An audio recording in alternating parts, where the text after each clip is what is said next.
За юу вэ? Бүр ямар амар бузар вэ? Яасан даварцсан хар муу хөлгнүүдээ бүр ирээ цээрээ алдаад өөрсдөө хаан заан гэж бодсон мул новшин юм уу бузрын юм уу лалрын ёстой нэг хөлгнүүд муу станаар байсан биш. За инквер хуульчууд дотоод иргэн сайдын мэдээллийг үзлээ. Юу вэ? Юу вэ? Хин бэ? Хэдэн он бэ? Өөрийгөө юугээ бодсон мууар нохон баас гүлэг шаар муу лалрын юм уу ижгүүд вэ? За би нэг юм хараад бүр утах учир бүр хүрээд бүр боож өгөх гээд араа дэндүү гэж хэн бэ юм бол лалрууд хэдэн он бэ? За энэхүүгээр хөлжөө дотоод иргэн сайд мессеж дэлгэсэн байна. Мэдээллийн үзлээ, бүтнээр нь үзлээ. Тэр мессежинд миний ойлгож байгаагаар Эрдэнэс 5-7 захирласан ган уйг гэдэг одоо ялтан усны хулгайч ойлгоч шорон сууж байгаа нөхөр амар байсан гэдэг хурлын дарга байсан. За энэ баримтан дээр үндэслээд юу гарсан бэ гэсэн чи тэр мессеж одоо юу вэ? Бүх монголчууд бидний хүүхдүүдийн ирээдүйн Эрдэнэс 5-7 гэдэг улсын бүх монголчуудын өмч өрсөн доорх баялаг бол энэ Монгол ард түмний өмч хүн болгоны тэрийг юу гэж ярьдаг гинөө? Тэр мессежийг би скриншот хийгээд томруулаад хараад үзлээ. Чи юу гинөө? 3 хуудас мессеж тавигдсан байна. Даргаал гин, найзаал гин, хөгшөөл гин, таал гин. Яагаад байгаа? Юу гинөө? Хэрвээ энэ томилгоог болиулахгүй бол та бид нар Эрдэнэс 5-7-нд 50%-ийг алдлаа л гэсэн үг гинөө. Юу? Эрдэнэс 5-7 гавыг амар өсгөл хоёрх юм уу? Тийм биш. Тийм болцсон юм биш. За хоёрдугаарт юу гэсэн бэ? Юу гэнэ? Том төсөл, том хөрөнгө оруулалт, том мөнгө ч гэнэ. Байхгүй л гэж одоо бод найз минь гэсэн үү? Дарга минь гэсэн үү? Юу гэнэ?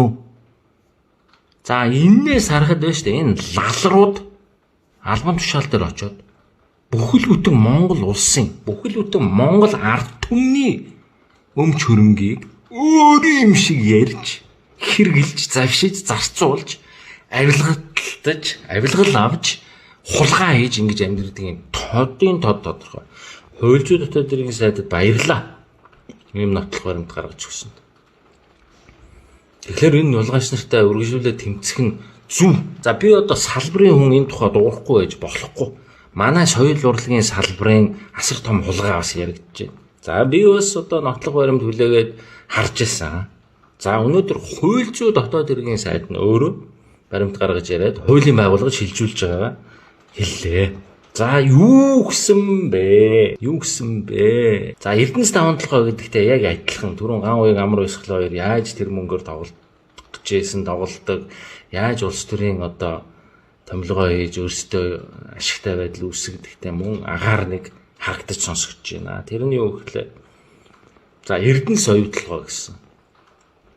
За Эрдэнэс оюутлогоо гэдэг компани маш олон бараг 20 сая долларын юм уу? 20 сая доллар юм уу да. Тэр Arcos партнерлаг нь гадны хідэн зөвлөхүүдтэй гэрээ хийсэн байна.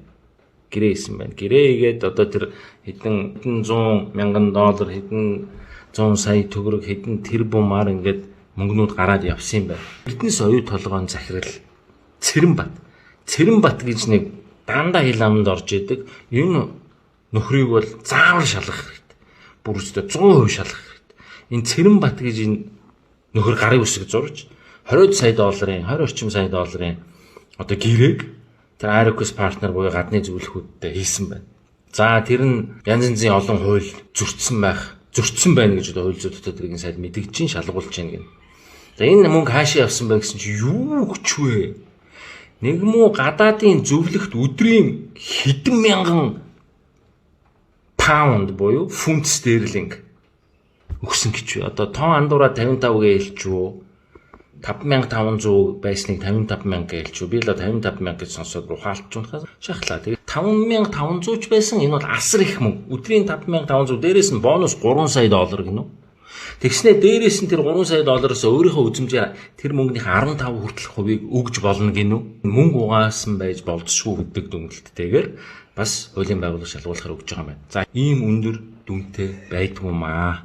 Тэгээ дээрэс нь юу гэсэн бэ? Карманы мөнгө гээд 300 гаруй мянган доллар байсан уу? Тэрбум гаруй төгрөг байсан уу? Тэгээд нийтдээ энэ Монгол хаан гэж жүжигт нэг тэр 6-7 тэрбум төгрөг санхүүжил өгсөн гэсэн үү? Хуульчуу дотоод иргэн сайд ингэж ярьж байгаа гэдэг чи одоо маш ноцтой хэрэг. Маш ноцтой хэрэг. Хуульчуу дотоод иргэн сайд юм ярьж нэг бус удаа өмнөөс нь ярьж эхлэхлээр баримтууд гаргаж ирлээ гэдэг чинь энэ бол маш тодорхой, маш том луур хулгай. Ер нь зүгээр хулгай л гэж хэлж.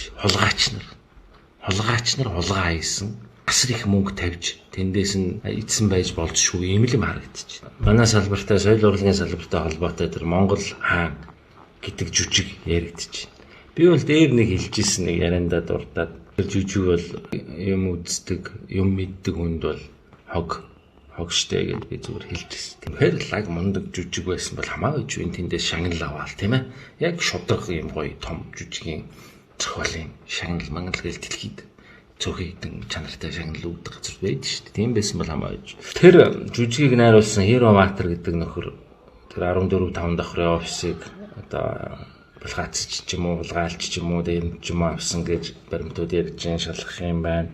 За мөн энэ Монгол хаан жүжигээрээ одоо маш олон төгрөгийн санхүүжилт авсан байж болзошгүй ийм нөхцөл байдал үүсэж байгаа шиг байна. Тийм ээ. Тэгээ энэ нотлогдвол олон тэрбум төгрөг, олон сая доллар төр төлөгчдийн мөнгнөөс зөрчүүлж ингэж одоо бас идэж уусан хэрэг үүсэх магадaltaй байна гэж ойлголоо. Энэ хүний тухайд хэлэхэд бол ярих юм бол их юм би. Эхний удаа ажиллаж үзэл ямар хүн бэ гэдгийг мэдчихсэн. Эвгүй тийм нөхцөл байдал үүсэж исэн. Тийм хууль бус үйлдэлүүд гаргаж исэн юм тохиолдол бас бий.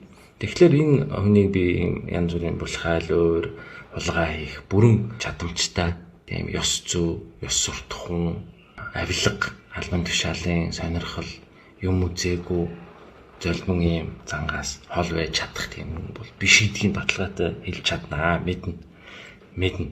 Бүх монголчууд дор дороо салбар дээр энэ булхаатай одоо тэмцээд ингэх хэрэгтэй. Дор дороо өөрснөө байран дээр гарч байгаа булхаа хулгайтай тэмцэх хэрэгтэй. Тийм учраас би чигсэн булхаал өөрийг ярин шудрагыг нэхэн шудрагсыг нэхэн шудрагсны төлөө явна.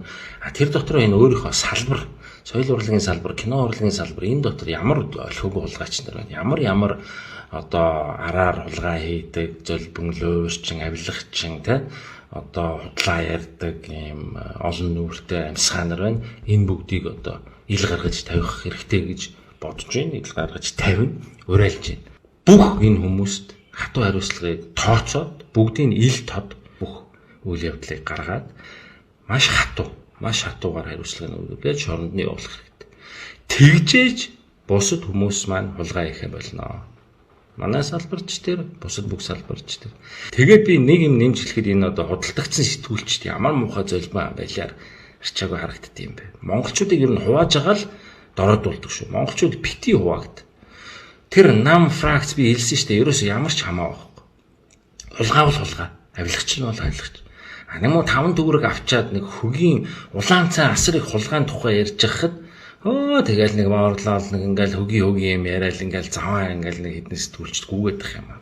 Ичмэр болчооч тэрийг. Хулгай бол хулгай.